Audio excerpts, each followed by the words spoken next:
Hi guys, welcome back to my channel. I hope you all are doing great. So I'm really sorry ये exam analysis काफ़ी late हो गया. Exam 25th of January को था. But जैसा कि मैंने अपने IBPS PO एनालिसिस में बताया था that I am not doing well, तो इस वजह से मुझे थोड़ा टाइम नहीं मिल पा रहा था वीडियो बनाने का. सो मैंने अपना SBI PO result already share कर दिया है. That unfortunately I didn't qualify in SBI PO means. और अब क्लर्क मीन्स की बात करते हैं. तो 25th को था ये और मॉर्निंग शिफ्ट थी. तो सबसे पहले आया था जनरल अवेयरनेस का सेक्शन. तो जनरल अवेयरनेस में बेसिकली नवंबर एंड दिसंबर पे ही फोकस था और मैंने यहाँ पे स्पेशली मेंशन कर दिया है दैट सेंसस 2011 से भी एक क्वेश्चन आया था. तो ये थोड़ी सरप्राइजिंग चीज़ थी. और वैसे भी अब जो एग्ज़ाम्स हो रहे हैं उनका पैटर्न, मतलब मैंने तो पहली बार ही मेंस दिए हैं इस बार, लेकिन इसके पहले भी मैंने 2020 में जब प्रीलिम्स देना स्टार्ट किया था तब भी मैंने काफ़ी लोग के रिव्यूज़ देखे थे दैट जनरल अवेयरनेस बहुत सरप्राइज़ करती है अब एग्ज़ाम में. मेंस में तो जो एक स्ट्रैटेजी चलती थी दैट जनरल अवेयरनेस में संभाल लेंगे तो हमारा all over cut off clear हो जाएगा, तो वो अब मुश्किल ही लगता है. मतलब आप सेक्शनल कट ऑफ क्लियर करो बट आपको सारे सब्जेक्ट्स पे फोकस करना चाहिए. इन माय ओपिनियन आप एक चीज़ को लेके मत चलो. तो जनरल अवेयरनेस जिसने नवंबर दिसंबर को प्रॉपरली किया होगा, हो सकता है उनका एग्ज़ाम अच्छा हुआ हो. बट मेरा तो IBPS क्लर्क मेन से मुझे कोई ऐसी खास होप्स नहीं है बिकॉज जनरल अवेयरनेस बहुत ही सरप्राइजिंग थी और कुछ क्वेश्चंस ऐसे थे जो लग रहा था कि देखे हैं पढ़े हैं अफेयर्स क्लाउड के थे. बट वो थोड़ी डेप्थ वाले क्वेश्चंस थे, जैसे हम लोग जो ऊपर से प्रैक्टिस करते हैं क्वेश्चंस को और उसकी जो डेप्थ में क्वेश्चंस होते हैं उन पर उतना ध्यान नहीं देते हैं.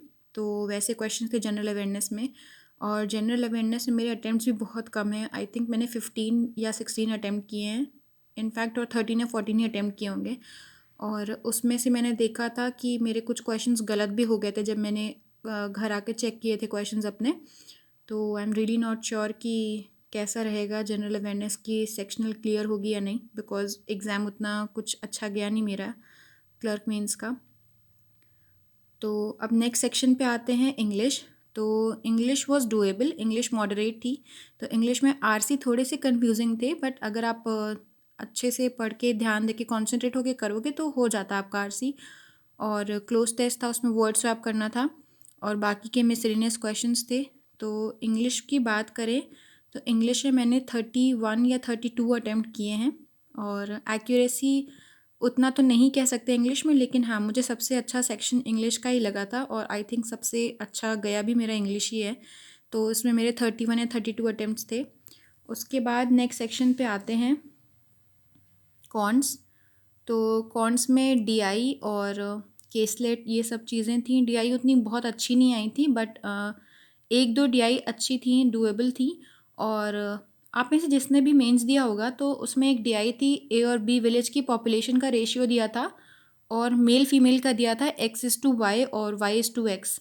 अगर किसी ने वो DI अटेम्प्ट की होगी तो ज़रूर कमेंट सेक्शन में बताइएगा दैट उसको सॉल्व कैसे करना था, बिकॉज मैंने थोड़ा उसको स्टार्ट किया बट आई गॉट कन्फ्यूज्ड कि जब X और Y और X है तो कैसे उसका डिफरेंस लेके उसको सॉल्व करेंगे. उसमें 880 डिफरेंस भी दिया था मुझे इतना याद है. तो वो DI में मैं थोड़ा कंफ्यूज हो गई थी और मेरा टाइम भी वेस्ट हो गया उसमें. और उसके बाद केसलेट थी, केसलेट करी थी मैंने जिसमें साइंस मैथ्स और हिंदी के स्टूडेंट्स थे. और उसके बाद अप्रॉक्सीमेशन एंड क्वाड्रेटिक भी आया था. तो ये थोड़ी अच्छी चीज़ थी बिकॉज थोड़ा मार्क्स गेन करने का एक ऑप्शन मिल गया एग्ज़ाम में. डेटा सफिशिएंसी के क्वेश्चंस थे, क्वांटिटी बेस्ड क्वेश्चंस थे. तो कॉन्स वॉज क्वाइट डूएबल, मतलब अभी तक जितने भी मेंस दिए मैंने SBI PO और IBPS PO, तो उसमें सबसे अच्छी कॉन्स मुझे IBPS क्लर्क मेंस की लगी बिकॉज वो डूएबल थी. तो कॉन्स में मेरे अटेम्प्ट्स आई थिंक 20 हैं और एक्यूरेसी का भी मैं श्योर हूँ कि मैंने एक्यूरेसी से किया है. तो ये हो गए 3 सेक्शन, जनरल अवेयरनेस, इंग्लिश और कॉन्स. और नेक्स्ट आते हैं रीजनिंग पे जो काफ़ी ब्लंडर किया है जिसमें मैंने जनरल अवेयरनेस के बाद.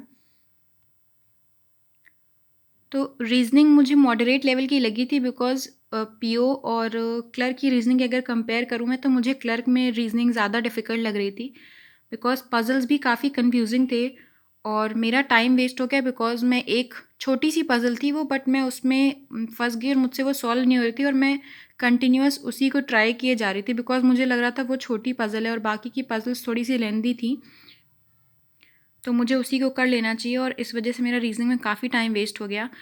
और रीज़निंग में मशीन इनपुट था और मैंने आई थिंक, हाँ, मैंने मशीन इनपुट को सॉल्व किया था।